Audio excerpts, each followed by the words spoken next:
Friends, today is Thursday, the 23rd of July, and our gospel today, the disciples, it says, approached Jesus and said to him, "Why do you speak to the crowds in parables?" Why do you speak to the crowds in parables? And it goes on to say, rather cryptically, almost as if Jesus wishes to hide more than he wishes to reveal. Interesting, at least from my perspective. And that, of course, is precisely what a parable is. A parable, one of the purposes of a parable is to explain, but to hide as well. In other words, there is always something more. When you think you have figured it out, maybe that's just the beginning of understanding. Parables are very, very important in the Gospels. Fully a third of the teaching of Jesus is given to us in parables. I remember many years ago, back in my scripture days, taking a course on the parables of the kingdom. The parables of the kingdom. The kingdom is like this, the kingdom is like that, and so on.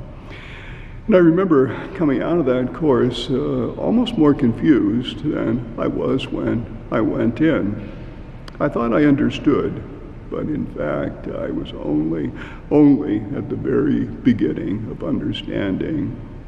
Parables always go much deeper than we think. I remember one of my professors saying to us that if you think you understand God, it's not God. If you think you understand God, it's not God. And that's kind of what parables are. If you think you understand that parable, probably not. Probably not. Parables are meant to kind of tickle our brains. I remember a professor saying that once, and I think that's a very good description. They tickle our brains to think beyond the normal categories, the normal human categories, because God, of course, thinks and does things that are beyond us. God is not like us. God is not. God is just is very different. God's ways, not our ways, and so on. And the parables are good examples of that, pushing us in directions maybe that we're not even comfortable with, breaking through. Our gospel today speaks of us as having eyes that do not see and ears that do not hear. And parables are meant to kind of break through that, so that we do see and we do hear, at least as much as we can as humans. You know, think about some of the parables, some of the more familiar parables. Think of the parable of the vineyard owner who hires workers at the beginning of the day, at noon, at 5 in the afternoon, and 1 hour left before work is complete, and so on.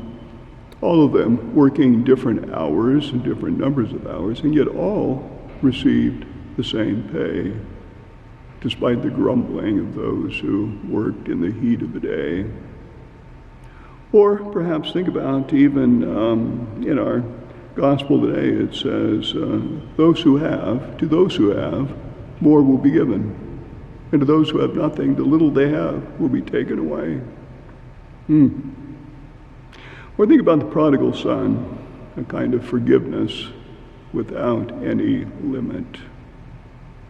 Or we might think about the good shepherd who abandons 99 sheep to look for the one.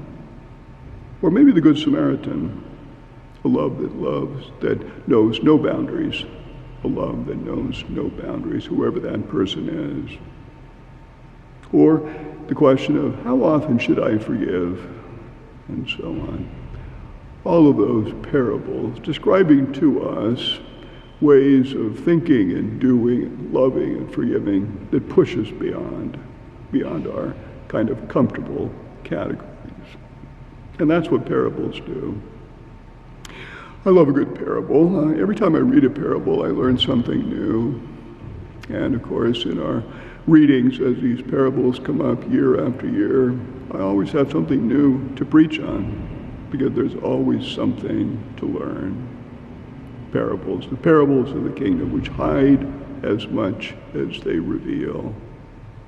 Hold that thought, and we'll see you tomorrow.